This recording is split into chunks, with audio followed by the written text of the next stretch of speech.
بسم اللہ الرحمن الرحیم۔ ایک بادشاہ تھا جس کا محل سونے سے چمکتا تھا، خزانے لبریز تھے، مگر ان سب کے بیچ ایک قلعہ تھا، ایسا قلعہ جو برسوں سے اس کے دل میں پل رہا تھا۔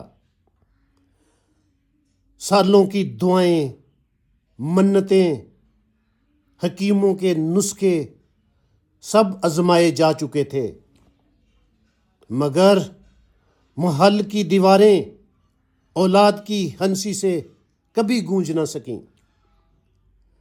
رات کے سناٹے میں جب چراغ جلتے تو بادشاہ کی آنکھوں میں ایک سوال جاگ اٹھتا، سب کچھ ہے مگر وارث نہیں۔ ایک دن دربار میں نجومیوں نے بادشاہ کو ایک خوفناک مشورہ دیا۔ انہوں نے کہا، مہاراج، اگر کسی معصوم بچے کی ونی چڑھا دی جائے، کسی معصوم بچے کی قربانی دے دی جائے تو آپ کو اولاد نصیب ہو سکتی ہے۔ یہ سن کر بچے کا دل کانپ اٹھا، مگر اولاد کی تڑپ نے اس کے اندر ایک آندھی خواہش کو جنم دے دیا، خواہش ایسی کہ جس نے حق اور باطل کے بیچ کی لکیر کو مٹا کر رکھ دیا۔ اسی لمحے اس نے اعلان کروا دیا، جو کوئی بھی مجھے اپنا بیٹا دے گا، میں اسے بے شمار دولت عطا کر دوں گا۔ اگلے ہی دن ایک غریب ماں باپ اپنا معصوم بچہ لے کر دربار میں حاضر ہو گئے۔ فضا میں عجیب سی خاموشی تھی، جیسے وقت خود سانس روک کر کھڑا ہو۔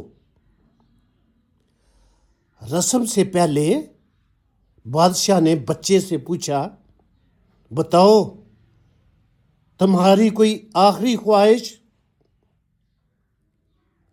بچہ پرسکون لہجے میں بولا، مجھے بس تھوڑی سی گیلی مٹی لا دیں۔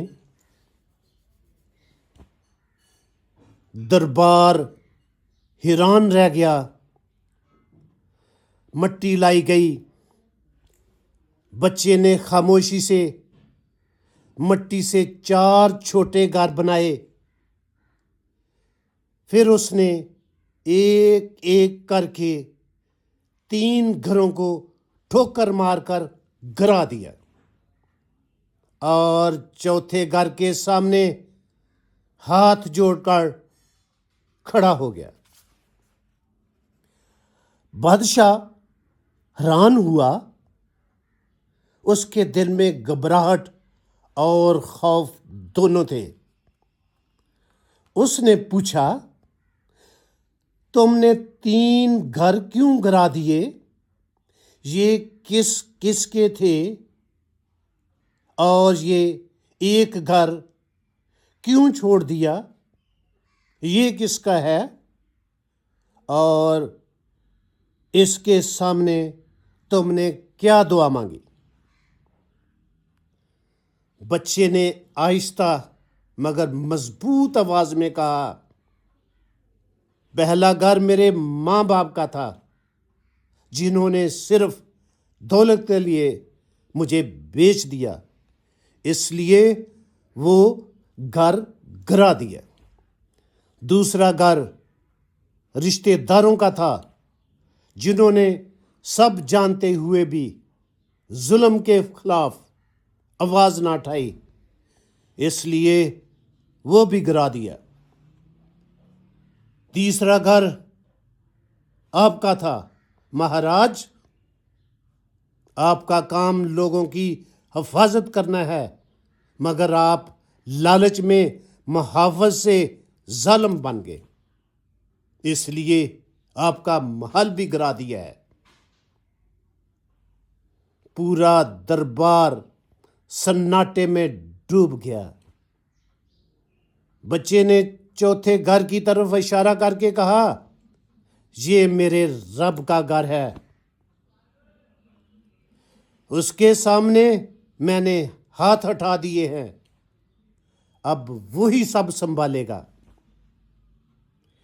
یہ کہتے ہوئے اس کی آنکھوں میں خوف نہیں تھا، بلکہ ایک عجیب سا سکون تھا، ایسا سکون جو صرف اس کو ملتا ہے جو خود کو اللہ کے حوالے کر دیتا ہے۔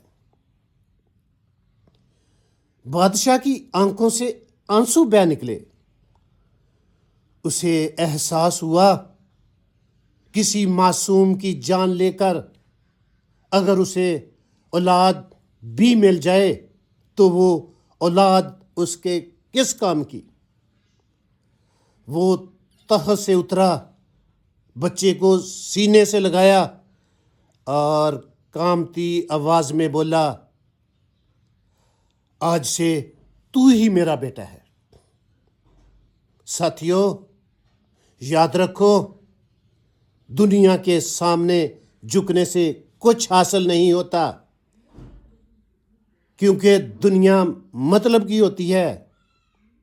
جھکنا ہے تو اس رب کے سامنے جھکو، جس کے سامنے جھکنے سے دل بدل جاتے ہیں۔